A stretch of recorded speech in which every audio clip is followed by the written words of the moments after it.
Welcome back to Watch It Played. My name is Rodney Smith. This is not the first gameplay video. If that's what you were expecting, I apologize. I just wanted to put another filler episode in here because there's a couple things I wanted to go over before we get started. The first and the most important one is a rules clarification. Actually, it's really a correction. In the first video, I gave the wrong impression about what dice you can use to block. So let's just use the example that an enemy's attacking you, and they've rolled their dice, and the only die they rolled that could be a potential hit against you was a 4. Now, the way I explained it was that the only way you could block that attack is if you also rolled a 4, but that's not quite true. Yes, if you roll a 4, you can use that as a die to block the monster's roll of 4. But you can also use any other die that you roll that would be considered a hit against the monster. So like if you rolled a 6, which would be considered a hit against the monster, and the monster's defense was a 5 or more, then you could use that 6 to block that 4.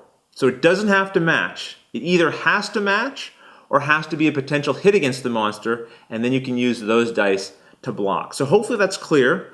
If you don't quite have it in mind, don't worry. We'll definitely show it during the gameplay and it'll make more sense there. I've added an annotation to the original video to hopefully correct that for future viewers. But I want to thank Adam Vejkovic, who brought this up in the Board Game Geek. I saw him ask a question, and I checked with the designer and the publisher, and they clarified that. And really, it's not a mistake of the game. It's a mistake of my reading of the rules. If you go to page 8 in the rules, it's pretty clearly laid out there.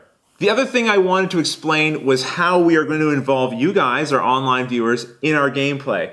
In some of our series, we can actually dedicate an entire player's turn to just our online viewers who get to make all the decisions for that player. In this case, that's probably not realistic because some of the decisions have to be made during other players' turns, and you guys aren't here with us, unfortunately, to do that. So instead, what I think we'll do is, while we're playing, we'll try to find a spot to end the video on that leaves one of us with a decision to make. And then you guys will get to vote on what decision you think we should make. Should we attack the monster? Should we not attack the monster? Should we run and hide? Should we stab the person in the back who's on the same tile with us?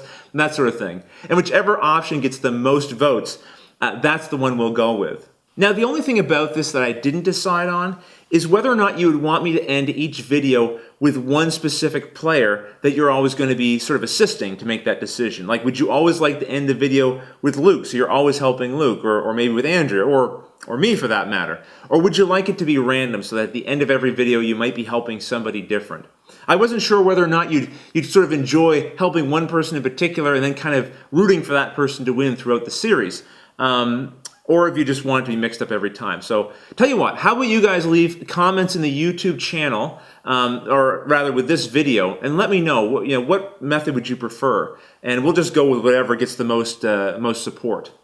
Now, the other thing I wanted to do was, before we go, is just show you the different abilities of the characters on the character cards and their stats, as well as the individual abilities. Now, you already saw the necromancy ability that I chose in the last video, but you haven't seen what Andrea and Luke chose yet. So why don't we just take a quick moment, I'll show you their player cards, so you know what their strengths and weaknesses are, and then we'll be able to sign off. So this is Andrea's setup, and you'll remember she won the Player 1 token, and she's using Anyway, she's using the Phoenix Elf Ranger, who has the same stats for both the magic and brawn. She has a slightly higher skill level and a decent level of life.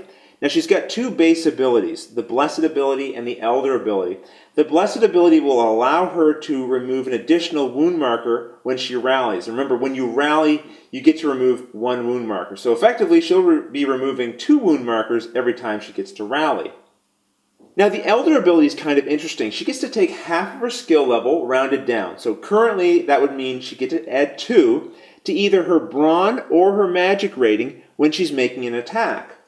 So if she levels her skill level up to 6, then she'd be able to add 3 to either her brawn or magic rating during an attack. So that's kind of interesting as well. Then she has her summoning ability, which is the Wrath of the Volcano. So once she gets that summoning stone, this ability will become active. At the beginning of your turn, choose the shortest path from your current tile to the dungeon entrance tile. All other heroes within that path receive 1 wound marker. If multiple paths exist, choose 1. So basically, at the beginning of every turn, anyone who's sort of standing in her way, her shortest route out of this dungeon, is going to get a little bit of a punishment. Now she also got an additional ability that she drew from her ability pile here. It's called the Blaze Step. She may immediately make a free move action after killing a monster, and she still gets to rally. So after defeating a monster, not only is she going to get an additional wound marker removed, she's also going to get to move an additional step. So it's like having a third action almost for her turn. So this is Luke's hero here, Dorgan, the Dwarven Treasure Hunter. The stats on this card are quite different than on Andrea's Elf. You'll notice that Dorgan is much stronger in the Brawn area than in the Magic, weaker in the skills compared to Andrea's Elf, but has a stronger life total. Now the base ability, and he only has one, is the Intolerant ability. He gets to add his Magic rating to his Brawn anytime he's attacking a humanoid monster or a non-dwarf hero. And since the other heroes in this game are not dwarves, he basically gets this ability anytime he attacks one of us. He also has his summoning ability for when he gets the summoning stone in his possession, and it's called Rebuke of the Father. So with this, when Luke makes a summon action, now that's a special free action you get to make once you have the summoning stone. We'll talk about that more once we're in the game and someone has that summoning stone. But in addition to that summon action, you also get to choose one hero, anywhere, roll a die, and on a roll of 4 or more, they receive a wound marker. So basically, even from a distance, you're able to sort of strike down damage on those other heroes. Now Luke's other ability, the one he drew from his ability deck, is the Possessive ability. He can make a free search action at the end of his turn. So this, sort of like Andrea's, is potentially giving him 3 actions per turn. Say he moved into a location, fought a monster, he would then for free get to search the location and pick up any treasures that are there in that tile. So that's another good ability, but let's see what I've got with my character. Now with my character, you already saw the ability that I picked up, but you never saw the base abilities or the stats. Now, unlike Luke, I'm weak in the Brawn area, but very strong in the Magic area. My skill's about the same as his, but my life is not quite as strong. However, let's take a look at my abilities. I have this Unholy Offering ability, which kind of allows me to push my luck a little bit. Normally during a rally action, as we've already said, I could remove 1 wound token, but if I want to, I can choose to roll a number of dice equal to my skill rating, and if any of the dice rolled can be totaled up to equal 7. Then I have magically healed myself and I get to remove all wound markers from my card. So I'd have to roll 3 dice like this, and hope I can find some combination that adds up to 7 like I have here. And then finally I have my Summoning ability, and so whenever I initiate a battle against a hero, I get to roll a die. And depending on the result of my roll, I get to either add 3 to my Brawn rating or 3 to my Magic rating. So that's kind of neat as well. So hopefully that sets the stage a little bit for the kind of heroes you're going to be seeing on this adventure. Okay, well that's it for now. I hope you enjoyed that. In the next video, I promise, we'll be doing actual gameplay. I hope you come back for it. We'll see you then.